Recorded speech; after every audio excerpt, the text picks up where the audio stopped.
안녕하세요. 빅버드 게임이론입니다. 수원이 변성환 감독의 데뷔전에서 부산과 1대1로 비기며 5연패를 끊었습니다. 부임한 지 이틀 뒤에 치른 경기였기에 수원이 변성환 감독의 축구를 제대로 구현하지는 못했는데요. 그럼에도 일단 연패를 끊어내는 데 성공하고 여러 세부적인 부분에서 희망을 보여준 경기였습니다. 그렇다면 이날 경기를 변성환 감독의 임시 3백, 밀리치, 그리고 부산의 경기력 순서대로 살펴보겠습니다. 변성환 감독은 이날 U17 대표팀에서 사용하던 4-3-3 시스템 대신 예상외로 3백을 들고 나왔습니다. 경기 후에 진행된 인터뷰를 고려하면 이날 변성환 감독이 꺼내든 3백은 부임한 지 얼마 되지 않아 자신의 축구를 입힐 수 없던 상황에서 승점을 얻기 위해 임시로 만들어낸 시스템으로 보입니다. 따라서 A매치 휴식기 이후에는 U17 대표팀에서 사용하던 4-3-3 시스템을 통해 변성환 감독의 축구 색깔이 조금씩 드러날 것 같네요. 아무튼 이날 수원은 3백을 사용하며 윙백 이시영과 이기재를 전진시켰습니다. 그러자 부산은 이시영이 전진할 때는 좌측 윙 손휘를 내리고 이기재가 올라올 때는 우측 윙 곽승조를 내려 5백을 만들어 수비했죠. 비록 임시로 만든 3백 시스템이었지만 수원은 약속된 움직임을 통해 공간을 창출하는 모습을 보였는데요. 스토퍼 장호익이 볼을 잡을 때 이시영이 전진하자 부산은 역시 손휘를 내려 일시적으로 5백을 만드는데 이때 이시영이 갑자기 중앙으로 달려갑니다. 그러자 이시영을 마크하던 손휘에게는 두 가지 선택지가 생기는데요. 측면의 공간을 비우는 위험을 감수하면서 이시영을 따라가거나 이시영을 자유롭게 놔두더라도 자리를 지키는 것입니다. 손희는 그대로 자리를 지키며 후자의 선택을 하는데 이 때문에 좌측 풀백 성우영이 급하게 이시영을 따라 나가죠. 갑자기 이시영이 이렇게 변칙적인 움직임을 취하자 당황한 손희는 애매한 포지셔닝을 취하고 성우영이 전진하며 생긴 뒷공간으로 퉁가라가 침투합니다. 비록 장우익이 퉁가라에게 패스하지 않고 횡패스를 하며 기회로 이어지진 않았지만 수원이 간단한 움직임으로 부산의 좌측면을 무너뜨리는 장면이었죠. 지금은 이종성이 퉁가라에게 패스할 때 이시영이 측면으로 침투하고 퉁가라가 이시영에게 내주며 이종성, 퉁가라, 이시영의 3자 패스가 이루어집니다. 그리고 윙백 이시영과 스토퍼 장호익은 지속적으로 스위칭을 가져가며 유동적으로 경기를 운영했는데요. 지금처럼 이시영이 중앙에 위치하고 장호익이 측면으로 전진하거나 때에 따라서 이시영이 내려오고 장호익이 전진하고 이시영이 볼을 잡을 때 장호익이 오버래핑하며 좋은 장면을 만들기도 했죠. 좌측면에서도 김주찬, 백동규, 이기재 간의 유기적인 움직임이 보였습니다. 윙백 이기재가 있다고 해서 김주찬이 중앙의 좁은 공간에만 머무르는 것이 아니었죠.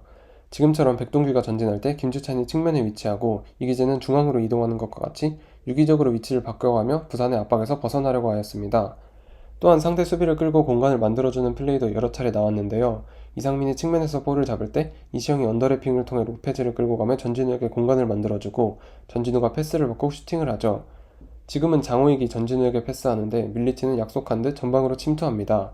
전진우가 원터치로 밀리치에게 내주며 좋은 찬스를 받지만 지금은 밀리치의 터치 실수로 공격권을 헌납하고 말죠. 또 이기재가 측면에서 볼을 잡을 때 손석영이 측면으로 침투하며 센터백 이동수를 끌고 가는데요. 이로 인해 이한도와 허승찬 사이 간격에서 전진우에게 공간이 생깁니다. 전진우가 볼을 받고 드리블하다가 이종성에게 패스하고 이종성이 중거리 슛으로 득점에 성공합니다. 이렇게 이틀이라는 짧은 준비 기간에 임시로 만들어낸 3백 시스템이었지만 공간을 활용하려는 움직임은 수개월 호흡을 맞춘 이전까지의 경기들보다 절대 뒤처지지 않았습니다. 지금은 수원의 실점 장면인데요. 빌드업에서의 미스로 선제골을 내주었지만 사실 이 장면에서 앞으로 변성환 감독이 보여줄 축구를 조금은 엿볼 수 있습니다. 지금처럼 후방에서 상대를 끌어들인 뒤 경기장을 넓게 활용하며 빌드업을 진행하는 것인데요. 덕분에 1대1 마크를 통해 압박하는 부산 선수들 사이의 간격이 벌어집니다. 그리고 로페즈와 허승찬 사이에 벌어진 간격으로 전방에 있던 전진우가 내려와서 볼을 받아주죠. 이는 이정효 감독의 광주가 자주 활용하는 빌드업 패턴입니다. 이렇게 상대를 끌어들인 뒤 압박의 간격을 벌려놓고 이희균이나 이건희가 내려와서 볼을 받아주는데 이때 정호연이나 최경록 같은 미드필더가 순식간에 달려나가 공격 방향을 바라보며 3자 패스를 받죠. 하지만 아직 세부적인 부분에서 변성환 감독의 축구가 입혀지지 않아서인지 벌어진 간격으로 전진우가 내려오는 것까지는 좋지만 전진우가 볼을 잡을 때 정호연이나 최경록처럼 전진우 주위에서 패스를 받으려는 움직임이 없습니다.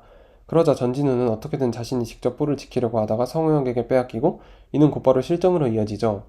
변성환 감독이 이끌던 U17 대표팀에서도 이런 패턴의 실점은 있었는데요. 수원 선수들이 변성환 감독의 빌드업 체계에 익숙해지면 이러한 실수는 줄어들 것입니다.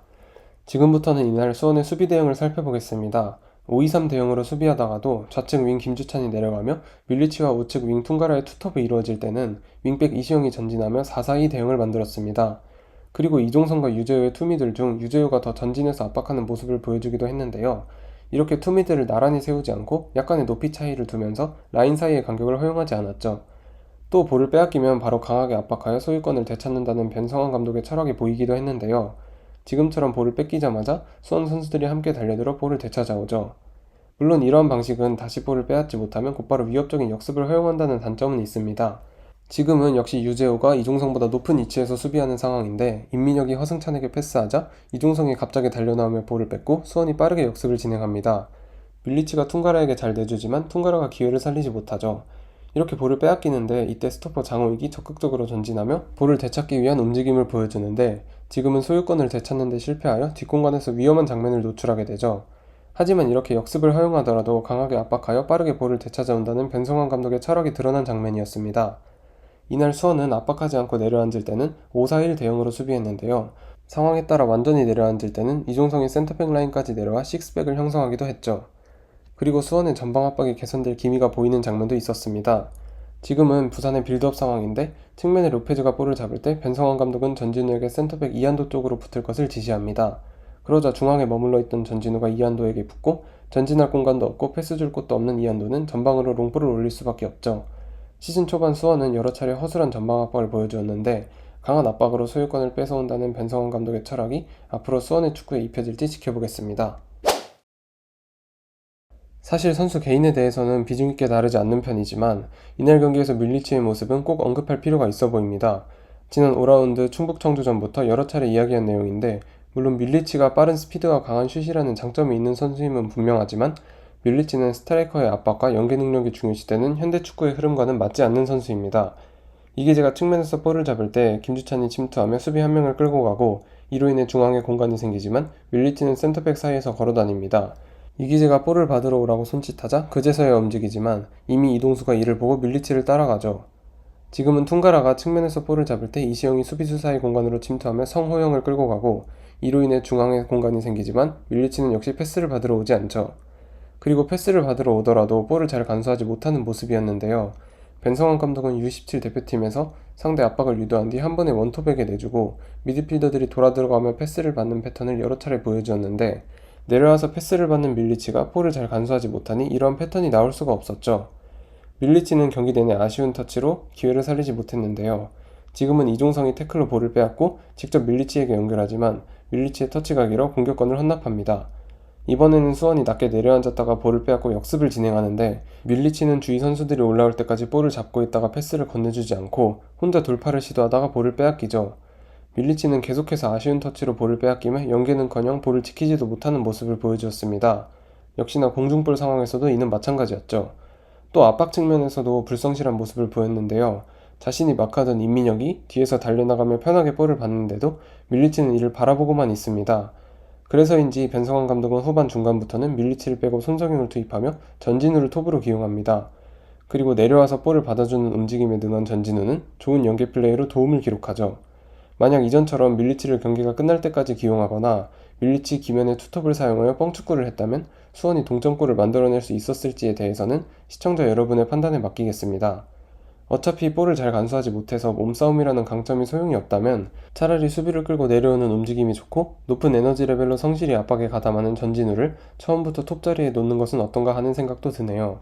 아무튼 최근 출전했다 하면 이렇게 좋지 않은 모습만을 보여주는 밀리치를 변성환 감독이 어떻게 활용할지 궁금해집니다. 밀리치와 달리 부산의 공격수 라마스는 뛰어난 연계 능력을 바탕으로 부산의 공격을 이끌었습니다. 지금처럼 공중볼 상황에서 정확하게 동료 선수에게 내주기도 하고 미드필더 이종성과 유재호 사이 간격으로 내려와 볼을 받고 전진하기도 했죠. 지금은 라마스가 이종성과 김주찬 사이 간격으로 내려오는데요. 이를 확인한 이종성이 곧바로 김주찬과의 간격을 좁히는데 라마스는 예상했다는 듯 이종성과 유재호 사이 간격으로 순식간에 이동해 볼을 받고 전진하죠. 이렇게 라마스는 적극적으로 내려와서 상대 수비를 교란하고 팀의 공격을 이끌었습니다. 또 부산 선수들은 이날 간단한 2대1 패스를 통해 수원의 미드필더진을 무너뜨렸는데요. 여기서는 지난 4라운드 맞대결에서도 많은 활동량으로 승리에 기여했던 미드필더 임민혁의 존재감이 돋보였습니다. 곽승조에게 패스한 뒤 곧바로 침투하며 가볍게 유재호를 따돌리거나 라마스에게 패스한 뒤 전진우 뒤로 들어가며 2대1 패스를 받고 전진하면서 공격을 전개했죠. 지금은 미드필더 허승찬과 임민혁이 2대1 패스를 통해 퉁가라와 이종성을 벗겨내고 우측면에 권성윤에게 연결하는데요. 권성윤은 곧바로 크로스를 올려주고 부산이 위협적인 찬스를 만들죠. 이렇게 수원의 미드필더 라인은 단순한 2대1 패스에도 쉽게 무너지는 모습을 보였습니다. 이번에는 임민혁이 볼을 잡을 때 수원 선수들이 좌측면에 임민혁을 바라보고 있기 때문에 우측면에 곽승조에게 등을 보이게 되는데 이때 곽승조가 수원 선수들의 등 뒤로 침투하고 임민혁이 정확하게 연결하며 좋은 찬스를 만들었죠. 부산은 공격뿐만 아니라 수비 측면에서도 뛰어난 조직력을 보여주었습니다. 이시영이 측면에서 볼을 잡고 중앙으로 전진 패스하려고 하는데 비록 밀리치가 패스를 받으려는 움직임을 취하진 않았지만 그럼에도 미드필더 허승찬은 이를 사전에 차단하며 중앙으로 볼이 운반되는 것을 막았죠. 또 앞서 말씀드린 대로 부산은 이시영이 전진할 때는 손휘를 내리고 이기재가 올라갈 때는 곽승조를 내려 5백을 형성했는데 선제골 이후에는 수비 시 양쪽 윙 로페즈와 패신을 모두 내려 6백을 만들기도 했습니다.